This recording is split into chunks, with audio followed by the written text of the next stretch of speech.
नमस्कार दोस्तों, ओमकार चौधरी ब्लॉग में आपका स्वागत है। ये घटना है 1990 की। आपको पता है 1989 में राजीव गांधी के नेतृत्व वाली कांग्रेस सरकार सत्ता से बाहर हो गई थी और जनता दल की सरकार बन गई थी। विश्वनाथ प्रताप सिंह प्रधानमंत्री बने थे और देवीलाल उप प्रधानमंत्री बने थे। लेकिन इससे पहले एक दिलचस्प घटना हुई थी।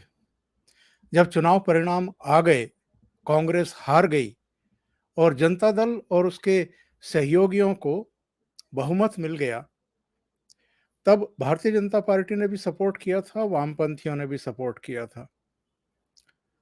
तो देवीलाल को संसदीय दल का नेता चुना गया।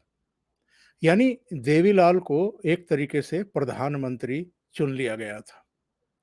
लेकिन उन्होंने अपने सिर की पगड़ी उतार करके विश्वनाथ प्रताप सिंह के सिर पर रख दी।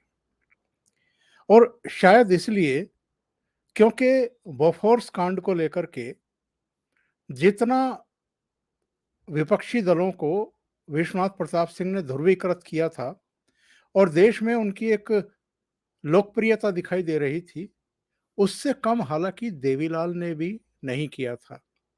हरियाणा के मुख्यमंत्री रहते हुए उन्होंने हरियाणा के स्टेट प्लेन को एक तरीके से टैक्सी में तब्दील कर दिया था और वो पूरे देश में अलग-अलग राज्यों के जो क्षेत्रीय दलों के नेता थे, उन सबको इकट्ठा कर रहे थे और उसमें देवीलाल को बड़ी कामयाबी मिली भी। मतलब दक्षिण से लेकर के उत्तर तक, पूरब से लेकर के पश्चिम तक जितने भी कांग्रेस विरोधी दल थे, सबको इकट्ठा किया था। बहरहाल सरकार बन गई, सरकार चलने लगी। लेकिन बहुत जल्दी देवीलाल को और बाकी जो क्षेत्रीय दलों के नेता थे, उनको इस बात का एहसास होने लगा कि विश्वनाथ प्रताप सिंह के नेतृत्व में जो जन मोर्चा बना था, वो कुछ ज़्यादा ही हावी है इस सरकार के फैसलों को लेकर के और हमारी उपेक्षा हो रही है। इस बीच एक कांड और हो गया। लाल कृष्ण आडवाणी ने सोमनाथ से अयोध्या तक की रथ यात्रा शुरू कर दी और विश्वनाथ प्रताप सिंह ने उसकी काट के लिए मंडल आयोग की रिपोर्ट लागू करने की घोषणा कर दी। इसको लेकर के विश्वनाथ प्रताप सिंह के जो सहयोगी थे और जिन देवीलाल ने अपनी पगड़ी उतार करके उनके सिर पर रख दी थी कि हम विश्वनाथ प्रताप सिंह को प्रधानमंत्री बनाएंगे, तो जनता दल के भीतर ही फूट पड़ गई। कुछ और मुद्दे भी थे, जैसा मैंने बताया। देवीलाल के जो करीबी थे, उनके खिलाफ तमाम तरह की साजिशें हो रही थी। इसके अलावा हरियाणा में भी ये घटनाक्रम चल रहा था। ओम प्रकाश चौटाला जो इनके बड़े बेटे थे, उनके मुख्यमंत्री बनाने को लेकर के बवाल हो रहा था।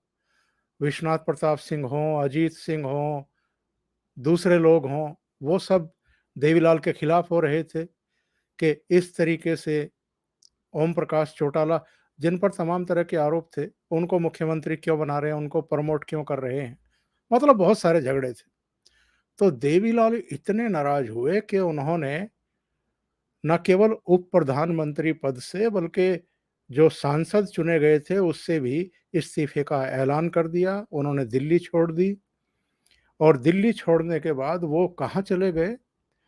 वो चले गए बड़ौत, उत्तर प्रदेश का बिल्कुल हरियाणा से लगता हुआ इलाका। उस समय तक बागपत जिला भी नहीं बना था, बल्कि वो मेरठ जिले का ही हिस्सा था, बड़ौत भी और बागपत भी। तो बड़ौत कहाँ गए? बड़ौत में एक इंटर कॉलेज के प्रिंसिपल थे, अगर मैं सही याद कर रहा हूँ तो रणबीर सिंह उनका नाम था और उनके यहाँ हमारा भी आना-जाना था। मैं उन दिनों दैनिक जागरण मेरठ में रिपोर्टर के पद पर था। तो जान-पहचान थी, तो प्रोफ़ेसर रणबीर सिंह का मेरे पास फ़ोन आया और उन्होंने कहा कि देवीलाल जी से बात करोगे? आए हुए हैं। मैंने गाड़ी ली मेरठ से और मैं बड़ौत पहुँच गया, करीब 1 डेढ़ घंटे का रास्ता। मेरा फ़ोटोग्राफ़र और मैं पहुँच गए। तो देवीलाल उनके यहाँ आराम कर रहे थे और जब उनको बताया गया कि दैनिक जागरण के ऐसे-ऐसे हैं, तो वो बातचीत करने के लिए तैयार भी हो गए और ये बातचीत जो विश्वनाथ प्रताप सिंह को लेकर के, दोनों के आपसी झगड़ों को लेकर के, मुद्दों को लेकर के उन्होंने मुझसे की, वो उससे पहले मीडिया में सारी बातें आ रही थी, लेकिन देवीलाल से वन टू वन बातचीत करने के मौके शायद किसी और को नहीं मिले थे। ये मौका मुझे मिला था और मैंने उनका डिटेल इंटरव्यू लिया, बल्कि वो टेप किया, मेरे पास टेप रिकॉर्डर था और देवीलाल ने खुल कर के अपने मन की बातें मुझसे की और फिर वो अगले दिन हम लोगों ने दैनिक जागरण में प्रकाशित की। पहले पेज पर वो उनका टॉप बॉक्स छपा था, शायद बॉटम छपा था, लेकिन पहले पेज पर डिटेल छपा था, 5 कॉलम में छपा था और उसके बाद फिर सबने कैरी करना शुरू किया। देवीलाल ने जो-जो आरोप लगाए थे, एक्चुअल में देवीलाल का हरियाणा के साथ-साथ पश्चिमी उत्तर प्रदेश की जाट राजनीति से भी एक लगाव था, जुड़ाव था। वो पश्चिमी उत्तर प्रदेश में भी अपना विस्तार करना चाहते थे, जिस तरीके से राजस्थान में थोड़ा-सा वो दखल रखते थे और कम लोगों को जानकारी होगी कि वो 2 सीटों से चुनाव लड़े थे और जीते थे। एक राजस्थान की थी और एक हरियाणा की थी। दोनों जगह से जीत करके फिर एक जगह की सीट उन्होंने छोड़ दी थी। तो राजस्थान में भी उनका सम्मान था। ये लगातार पश्चिमी उत्तर प्रदेश में आते रहते थे और छोटी-छोटी सभाएँ टाइप जो हैं करते रहते थे। तो हमारी बीच-बीच में उनसे मुलाकात भी होती रहती थी, बातचीत भी होती रहती थी। मैं ये नहीं कहता कि वो कोई नाम से जानते होंगे, पर जब चेहरा सामने आता है किसी रिपोर्टर का तो वो इतना जानते हैं कि इससे पहली बार मुलाकात नहीं हो रही है, इससे पहले भी हम लोग मिले हैं। तो देवीलाल के जो विश्वनाथ प्रताप सिंह से रिश्ते थे, चूँकि वो बहुत खराब हो गए थे, तो बाद में हालत ये हो गई कि सरकार टूट गई और जो इस फोटो में आपको दिखाई दे रहे हैं चंद्रशेखर बीच में, फिर चंद्रशेखर के नेतृत्व में सरकार बनी, वो प्रधानमंत्री बने और उसके बाद जो है देवीलाल फिर से उप प्रधानमंत्री बने। यानी इन्होंने वीपी सिंह को विदा कर दिया। लेकिन पश्चिमी उत्तर प्रदेश से जो उनका जुड़ाव था देवीलाल का, वो क्यों था? क्योंकि यहाँ पर जो महेंद्र सिंह टिकैत का आंदोलन चला था 1986-87 में जो शुरू हुआ था, तो महेंद्र सिंह टिकैत से देवीलाल के एक अलग तरह के रिश्ते बन गए थे, विश्वास के रिश्ते बन गए थे और एक दौर तो ऐसा भी था जब देवीलाल महेंद्र सिंह टिकैत को राज्यसभा में भेजना चाहते थे। एक्चुअल में किस्सा क्या था? किस्सा ये था कि देवीलाल की चौधरी अजीत सिंह से भी नहीं बनती थी। 36 का आंकड़ा था और चाहे चंद्रशेखर हों, चाहे मुलायम सिंह यादव हों, चाहे देवीलाल हों, ये सब अजीत सिंह का जो बेस था वेस्ट यूपी में जाट किसानों का, वोटरों का, उसको हड़पना चाहते थे, उसको कमज़ोर करना चाहते थे। सही बात तो ये है। तो देवीलाल जो है वो कई बार ऐसे मौके आए जब उन्होंने महेंद्र सिंह टिकैत के ज़रिए ये कोशिश की कि अजीत सिंह को कमज़ोर किया जाए। इसके लिए जब चंद्रशेखर प्रधानमंत्री थे और मुलायम सिंह यादव उत्तर प्रदेश में मुख्यमंत्री थे, तो ये तीनों सिसोली भी गए और वहाँ पर एक जनसभा की।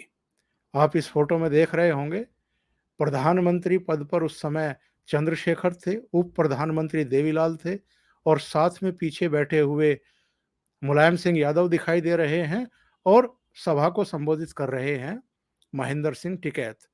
और ऐसे कई मौके आए, बोट क्लब पर भी जब इनकी रैली हो रही थी महेंद्र सिंह टिकैत की, तो इस चित्र में भी आप देखें तो एचडी देवगौड़ा, आपके चंद्रशेखर, काशीराम, देवीलाल, ये सब आपको दिखाई दे रहे हैं।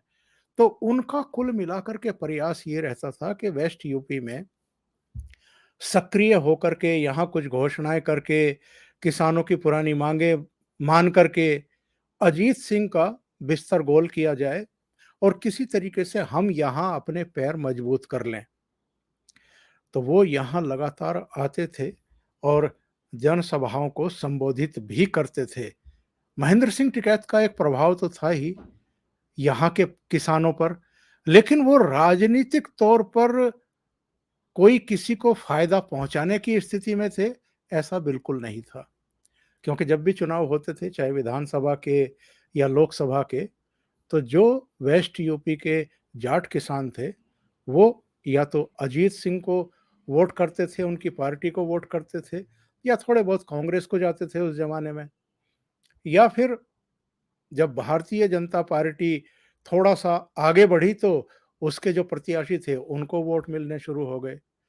लेकिन ना महेंद्र सिंह टिकैत कभी इतने प्रभावी भूमिका में रहे राजनीतिक रूप से। आंदोलन उन्होंने बहुत बड़े-बड़े किए हैं, पर राजनीतिक रूप से वो मतदाताओं को प्रभावित करके किसी के पक्ष में वोट डलवा पाए हों, ऐसा कभी नहीं हुआ। और यही गलतफ़हमी फिर बाद में उनके बेटे राकेश टिकैत और नरेश टिकैत को भी रही, और वो धमकियाँ भी देते रहे तरह-तरह की।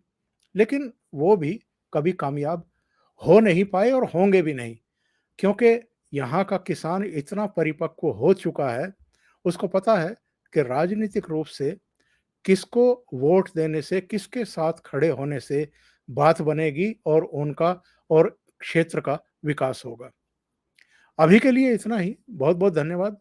अगर आपको ये चैनल और इसके कंटेंट पसंद आ रहे हैं, तो लाइक करें, कमेंट करें, वीडियो को शेयर भी करें। अभी तक अगर आपने ये चैनल सब्सक्राइब नहीं किया है, तो सब्सक्राइब कर लें और साथ में लगे बेल आइकॉन को दबा दें, ताकि आगे आने वाले वीडियो और उनके नोटिफ़िकेशन आप तक पहुँचते रहें। बहुत-बहुत धन्यवाद। नमस्कार।